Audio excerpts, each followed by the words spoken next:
Yan, sa ginisang ampalaya po. Pag maglalagay kayo ng itlog, takpan po ninyo. Hayaan po ninyo maluto yung itlog. Huwag nyo po haluin agad para mamuo po yung itlog. Saka haluin po ninyo ng dahan-dahan. Di ba? Yung po yung technique para yung itlog buo. Meron po itong liempo. Espesyal. Ay, salamat. Buti nakabili po ako ng ampalaya. Bihira rin po dumating yung fresh na ganito. Summer po kasi ngayon eh. Yan, okay na po itong ating gisadong ampalaya. Ayan po sa ating pork steak o bistik Tagalog style pagkakaluto. Nakabili po ko ng toyo man si Diba na nagpunta po tayo sa South. Kaya napakasarap, buti na lang. Patayin na po natin paglalagay po ng sibuyas. Ganito. Patayin nyo po muna yung kalan. Lagay nyo po yung sibuyas. Huwag nyo po ba nakahaluin ha. Tatanggalin po niyan yung tapang na lasa. Kasi gusto ko po sa sibuyas, ayoko ng overcook. Gusto ko may konting crunch, may konting lutong po. Sibuyas na pula po gamitin po. Depende po sa inyo kung gano'ng kanipis ang pagkakayo. Depende sa pulso ninyo. Di ba? Mas marami sibuyas, mas masarap. Yan. Yan lang pa muna. At tapos, haluin na po natin. Hanggang sa maging mahinahon na yung paggulo. Gandahan po nito, yung sibuyas wala nang tapang na lasa, masarap. Tapos, ang pag-toppings po ninyo, mas masarap na po talaga para sa akin sibuyas na puti.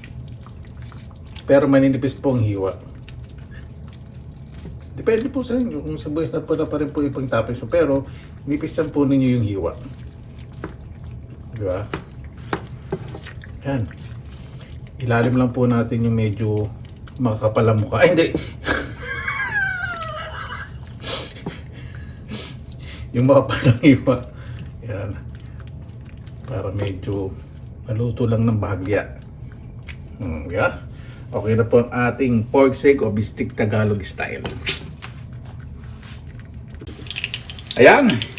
Ready na rin po ang pritong talong. Meron pong sausawan ng bagong alamang at spice vinegar. Pinagalo ko po. Kaya na po tayo. Mabuhay! Yan! Maraming salamat na po sa Panginoon. Nagkasama-sama na naman po tayo. Pasensya na po sa umpisa Nadaaraw po mga kababal ko po sa pinakang lakbay na late. Sasaluhan po natin ngayon ay pork steak, bistik Tagalog style, pritong talong, may bagoong alamang, sawang-sukang maanghang pinagalo, gisadong ampalaya na maraming liempo, slice, sabaw ng sinigang, mainit na kanin, may saging din po tayo. Bakit ang isa, salamatan po muna natin ng Panginoon.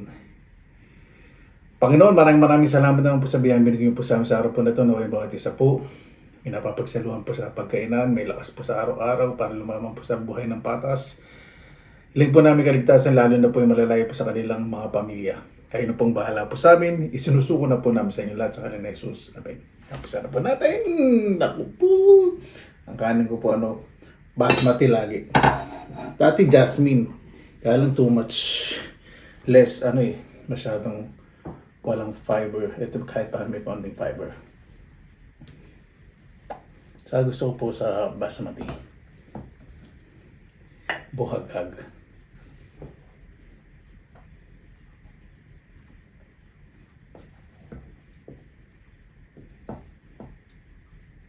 Sana po kung nakabonet ako Kasi yung buko parang bunot. Yung gamit na sa pagkuskus na saig.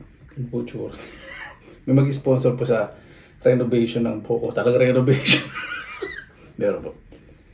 Medyo lang po. Kung matutuloy.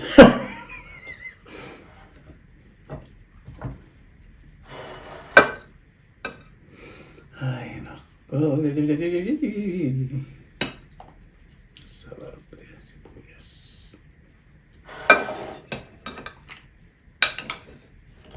Ito muna tayo sa bistik Tagalog.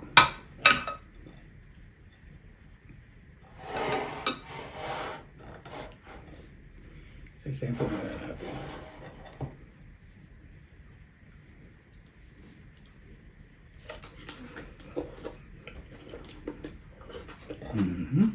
Tako ng toyo mansi.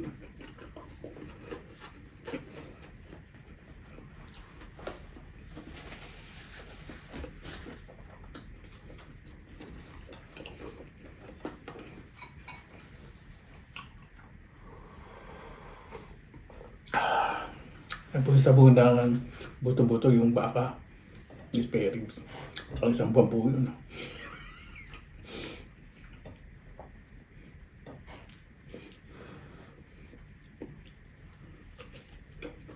Tama.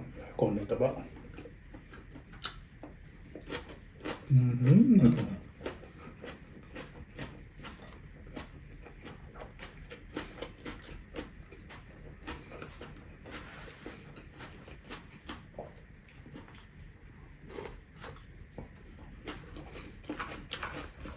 Paso.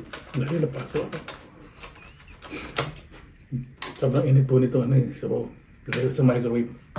Maluhalo ako dun ah.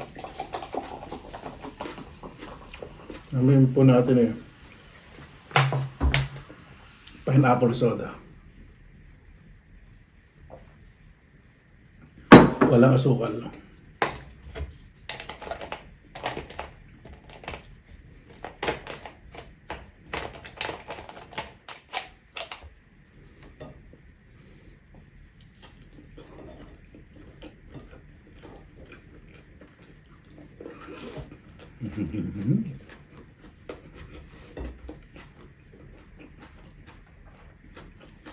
Tapos sibuyas.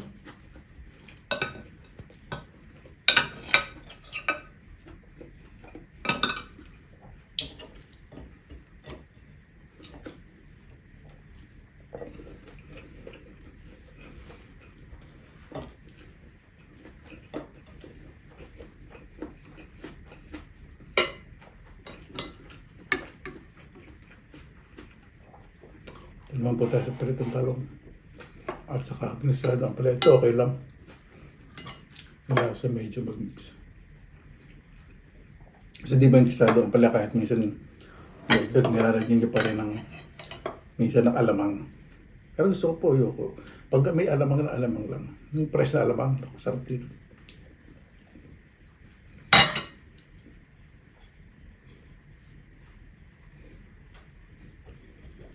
Hindi ko po yung overcook itong talong yan. Hindi ba?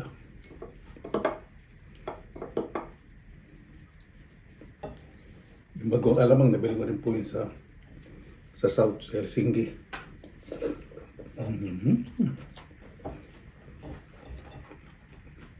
Ito po yung sliced lempo.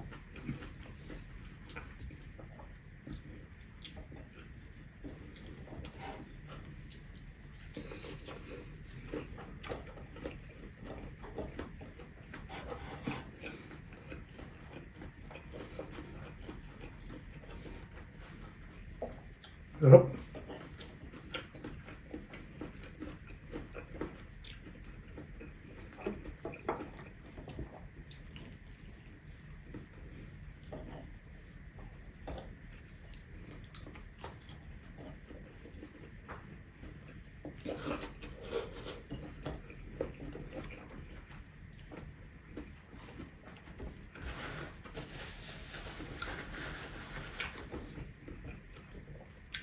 Ako po muna uminom. Mabubusog agad ako.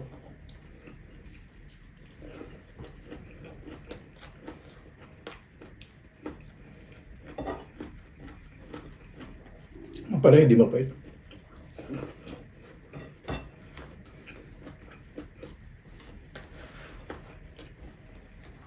Ibig sabihin po hindi masyadong mapait. Siguro unang bunga to. Ito po sa amin may mga patanim po ng ampalaya. Ano na po yung bayad na po yun. May mga negosyo. Talagang unang bunga po. Ang pinakaani. Kailangan straight at yung mabaluktot, reject. Ganun ka... Nalagay po yata sa supermarket yun.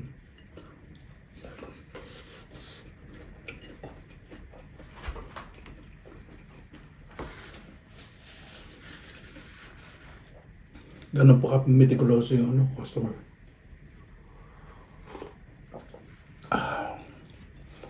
Everyday po nilalagyan nila ng ano, jockey yung bawat bunga po ng pareha. Organic, hindi po nila in-sprayan. Para hindi sila ng mga insekto. Hindi, sorry. Hindi dyaryo. Yung plastic po na ice candy. Meron special plastic po mahaba, hindi plastic ice candy. Iba po yun.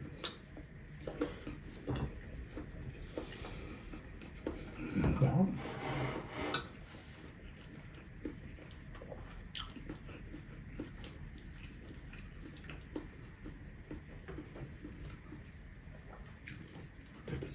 Masyadong malaki.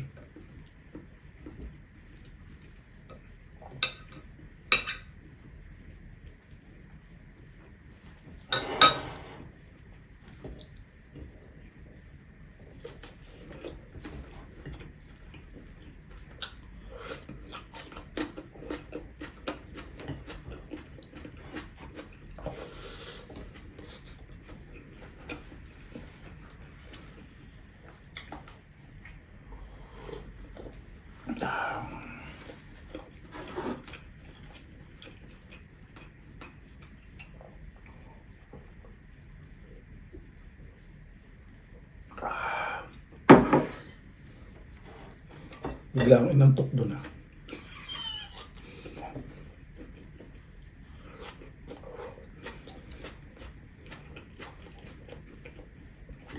Sarap. May sibuyas.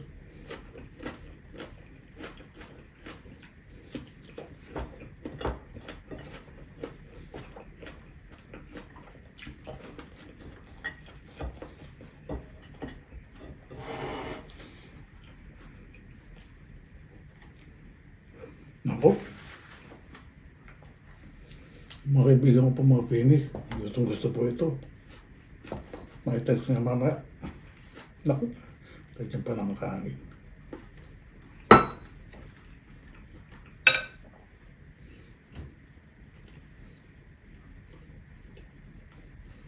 Minsan pagpupunta po sila sa mga shop kasi hindi sila masyadong marunong magluto. Bibili mga ready to eat food. O ready meal. Tatanong po muna kung magmumukbang ako. At kung ano ilulutuin ko. Understood na yun. Pag tinanong po ko kahit hindi ko mumukbang, sabi ko, ano ba gusto nyo? Kasi adobo. Chicken adobo po. Nagluluto ko sila. Kasi alam ko papapas ko na.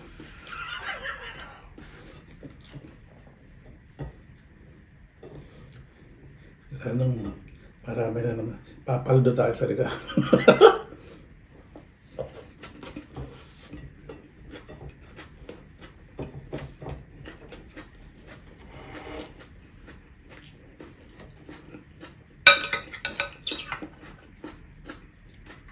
Hindi ibig sabihin po,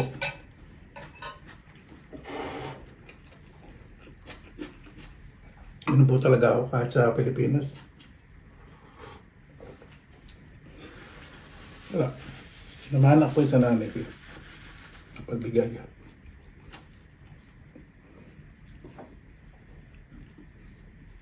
Hindi ko po tinataas sa sarili ko. Ganun po talaga. Ano ko. Gali ko po.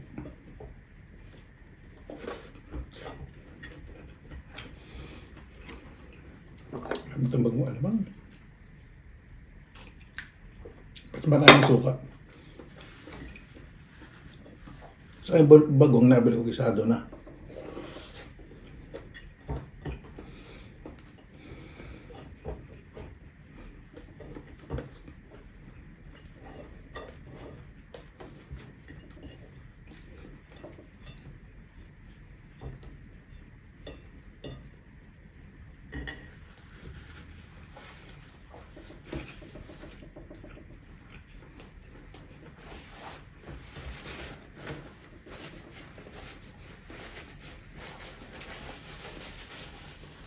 Wala namang kanin ano.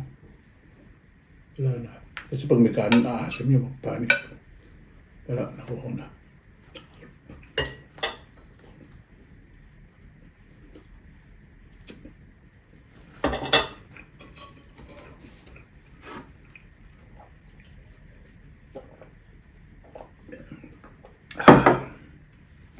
Yung sabaw mamaya, higupin ko po yun. Sobrang init pa po yun. Alam niyo po yung, ano, yung mantika pagbaka, di ba? Tagal po lumig. Para po, kain muna tayo sa akin.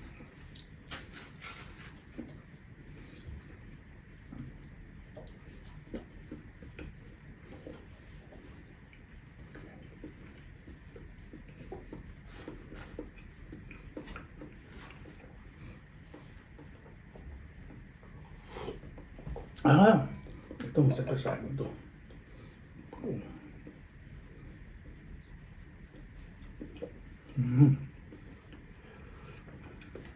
Pwede. Pero mas masarap sa ano, bagong isda na may kalamansi, sili, sa o kaya lemon.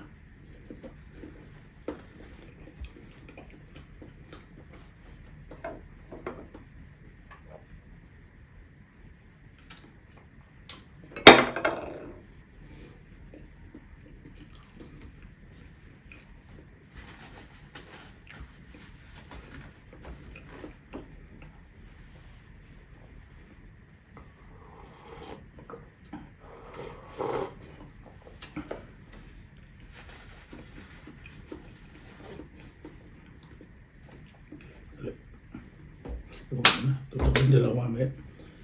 Para po bago tayo magtapos, pasalamatan po muna natin ang Panginoon. Panginoon, maraming salamat na po sa biyaya binigay po sa amin sa araw ito. Naway ang bawat isa po. Bago po magpahinga matulog, may lamang po ang tiyan. Kung wala po, hindi po namin kaligtasan. Naway ang bawat isa po, mas mahalin ng pamilya, lalo na po ang mga magulang. Kayo na po ang bahala po sa amin. Isinusuko na po namin sa inyo lahat sa kanilang Jesus. Amen.